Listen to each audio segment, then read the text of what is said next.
Journaling by Thomas B. October 23, 2016. Most of my life, I've been an inveterate journalist, recording the ups and downs, the various vicissitudes of my often unpredictable and at times haphazard life. I started journaling in earnest during the summer of 1966, after flunking out of my first graduate school, a consequence of excessive drinking. It was just before I entered the U.S. Army as a Reserve Officer Training Corps, ROTC, second lieutenant, commissioned upon graduating from college the year before. Ever since, I've experienced journaling to be a most useful tool to explore some of what my life's journey has been about. I still have the small 4x5 spiral notebook in which I first journaled. I carried it through basic officers training and during my first active duty assignment in Vietnam. It's accompanied on a shelf in my office by 26 other handwritten journals of various sizes and types, along with a stack of extensive 4th and 10th step inventories written on notebook paper. These journals and inventories, both general 4th step inventories, as well as those dealing specifically with troubling areas I've experienced in recovery, resentments or relationships or jealousies or melancholia or despair or rage or what have you, all are most useful to review from time to time. I have only lost one of these journals, one written between late 2000 and early 2002. This notebook recorded one of the most difficult periods of my sobriety. It related the 12-month period when a 22-year relationship painfully came to a crashing end. Then, my third wife and I sold our full Victorian cottage in a picturesque hamlet on the south shore of Long Island. Afterwards, I took my half of the proceedings and bought an upscale RV with all the trimmings and traveled alone for 6 months throughout the U.S. and Canada with Chutney, a trusted dog companion. During this 2-year period, my father died, and I also spent the first 3 weeks after 9/11 in downtown Manhattan as a Red Cross mental health volunteer for first responders. This journal was stolen out of the front seat of an unlocked car while I was attending an AA meeting. Though minimal compared to the total loss of houses and possessions through natural disasters or fire, such as Tick Hall and the Stanford White-designed beach house in Montauk, New York, which burned to the ground, destroying 30 years of possessions belonging to the celebrities Dick Cavett and Carrie Nye. The loss of this journal was another grave loss in a long season of devastating losses.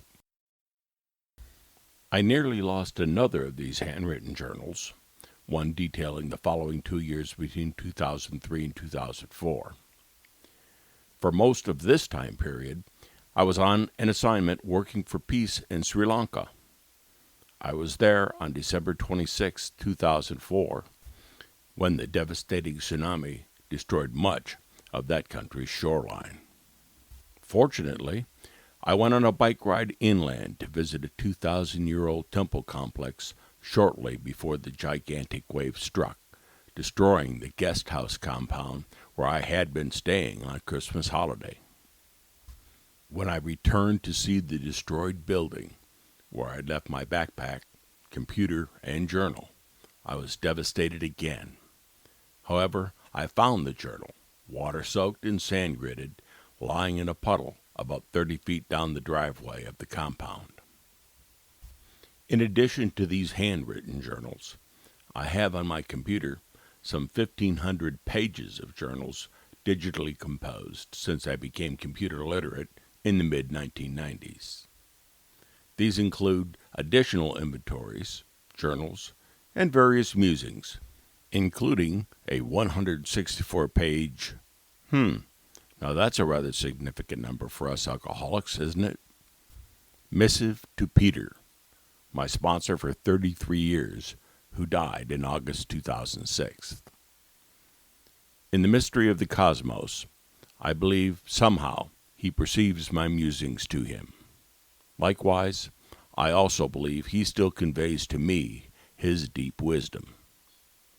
Further, I've written some 430 poems, 3 unpublished plays, and 3 online blogs authored by myself. I have also contributed to 3 other blogs, including 15 articles written for AA Agnostica and 6 articles for AA Beyond Belief. Writing is obviously one of the chief tools I use for self-examination and self-reflection. In my experience, writing, whether putting pen to paper or fingers to keyboard, has been an essential component of my ongoing recovery process. It continues to this very day. It prevents me from falling prey to the oft-heard statement around the rooms, "We alcoholics are as sick as we are secret." I might add, this includes especially being honest, authentic, and open with ourselves by delving into our psyches for hidden agendas and spurious rationales. Continuously taking inventory of myself through writing, as suggested in our Step 10, has from early on in the recovery process been an essential tool for not only staying sober, but for continuing to lead a productive and useful life in recovery as well. It strikes me that, historically, writing has always been one of AA's primary tools for staying sober a day at a time. It's an inferred crucial process of 3 of the AA 12 steps: Step 4, Step 8, and Step 10. Certainly, Bill Wilson is a primary model for this behavior in sobriety. Not only was he the primary author of AA's seminal literature, but he wrote numerous articles for the Grapevine and carried on extensive correspondence with AA members around the world. I'm certainly no Bill Wilson, but I am privileged and most grateful that I can emulate his positive example by copiously writing to help me clarify to myself and others how I maintain the gift of sobriety a day at a time. It is one of the primary tools I use to give away what I have, so that I continue to experience the daily reprieve. Getting the awful jumbled thoughts which cascade haphazardly in different directions, organized in some semblance of order, whether on paper or computer screen, helps me sort out the cacophony of sometimes conflicting feelings and misperceptions that I experience, even in long-term recovery. When I attempt to communicate what I am thinking, feeling, experiencing to myself, it helps me to discern or clarify what actions I need to take to gain relief from my sometimes confused state of disease and discord. From time to time, I look back through my journals to get a sense of how I'm doing compared with other times in recovery. For example, during the week before each New Year, I look back at the entries made at the turn of each year to get a sense of what issues I've dealt with in the past. This is often a source of great gratitude for how gifted I am in the present. I am most grateful for the practical tool of journaling. It is a gift that has not only been essential at times for staying sober, but through journaling, I get to evolve into a better, more aware, more enlightened human being than if I were not to utilize it. Journaling helps keep me grounded here and now, to accept the things I cannot change, to change the things I can, and to have the wisdom to know the difference. I get not only to experience sobriety, I get to experience evolving serenity, even during times of distress and discord. It just don't get any better than that. About the author, Thomas B. Sober from his primary drug of addiction, Colt 45, preferably by the case, since October 14, 1972. Thomas is grateful for the full life he has experienced in recovery for over 44 years.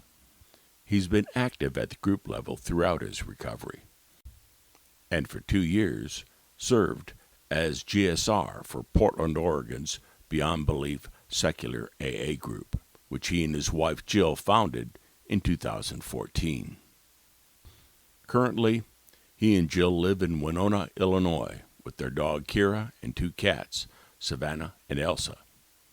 They occasionally attend Quad A Secular AA meetings in Chicago, and they regularly attend the Secular Live and Let Live group in Bloomington, Illinois.